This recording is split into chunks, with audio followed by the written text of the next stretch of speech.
Après avoir présidé l'Union africaine pour l'année 2022-2023, le Sénégal est une fois de plus honoré d'assumer la présidence du Conseil de paix et de sécurité de l'Union africaine.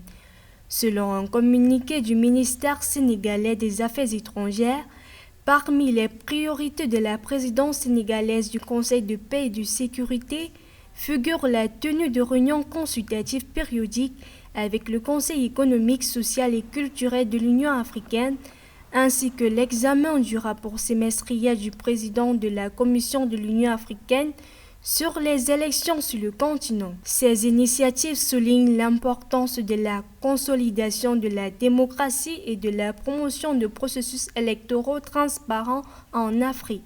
Pour rappel, le Conseil de paix et de sécurité de l'Union africaine est un organe décisionnel permanent chargé de la prévention, de la gestion et du règlement des conflits en Afrique.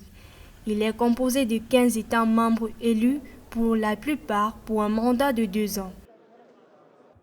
En Somalie, la mission de transition de l'Union africaine transfère progressivement toutes ses activités à l'armée somalienne. La première phase de cette opération prévoyant l'évacuation des 2000 premiers casques verts a été officiellement achevée avec le transfert en un mois du contrôle de 7 de ces bases d'opérations avancées, notamment la base Al Jazeera 1 en banlieue de Mogadiscio, ainsi que celle de Guéril dans l'état du Djabalan dans le sud du pays. 5 bases avaient déjà été évacuées dans le courant du mois de juin et des soldats somaliens s'y étaient installés. Selon les décisions du Conseil de sécurité, fin 2024, plus aucun des 20 000 soldats et policiers de l'ADMI ne devrait être opérationnel sur le territoire somalien. L'Afrique pourrait rejoindre le G20 dans les prochains mois.